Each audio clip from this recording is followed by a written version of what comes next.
စုနံပါတ်5ပါဗျာ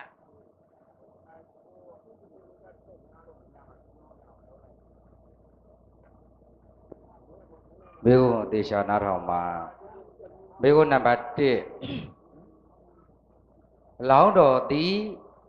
အတုလနဂါမင်းအဖြစ်ဖြင့်ယာဒိတ်ခံယူခဲ့သောဖျားရှင်နှစုဤဘွဲ့တော်တို့ကိုပြောပြပါဓမ္မတတိမြတ်စွာဘုရားနဲ့ဝိပတ်တိမြတ်စွာဘုရားပါဗျာမေကုနံပါတ်2မြတ်စွာဘုရားရှင်သည်မေကုနံပါတ်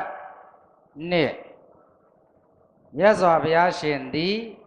နတ်မြမာဂရေ9သိန်းယဟန္တာဖြစ်အောင်မြည်သည့်သုတ်တံကိုဟောကြားခဲ့ပါတလေ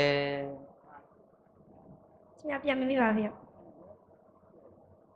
မြတ်စွာဘုရားရှင်သည်နတ်မြမာ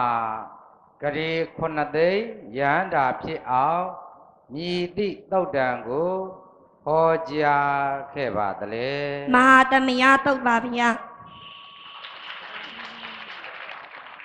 မေကုနံပါတ်3မြတ်စွာဘုရားရှင်ကိုယ်တိုင်တည်ခဲ့သောဇီရီက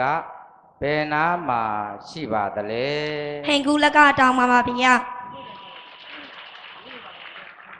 မေကုနံပါတ်4ယာမဂိုင်းဆရာကြီးတည်လွန်သောအခါ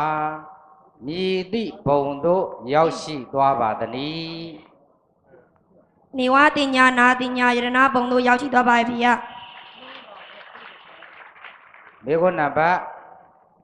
5ကောင်းမှုမကောင်းမှုတို့ကိုအမှန်အတိုင်း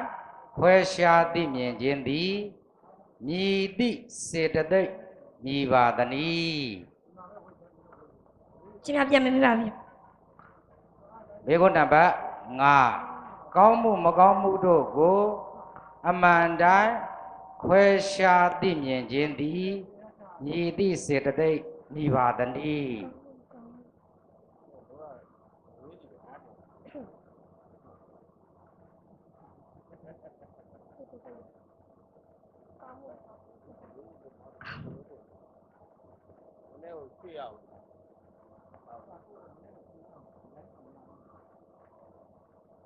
သောဘနာစိတသိက်ပါဗျာ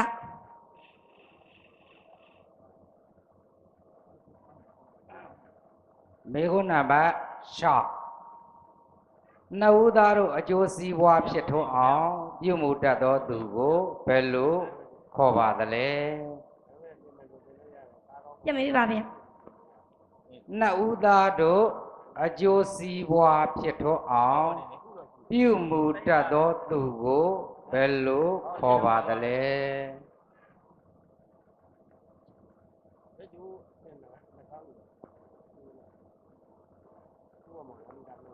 မိတ်ဆွေလို့ခေါ်ပါဗျာ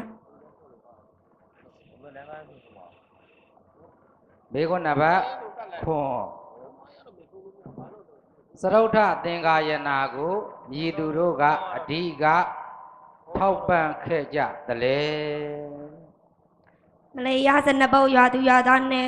မလေးရစနပုတ်ရွာတကြီးနဲ့စနပုတ်သူစနပုတ်သား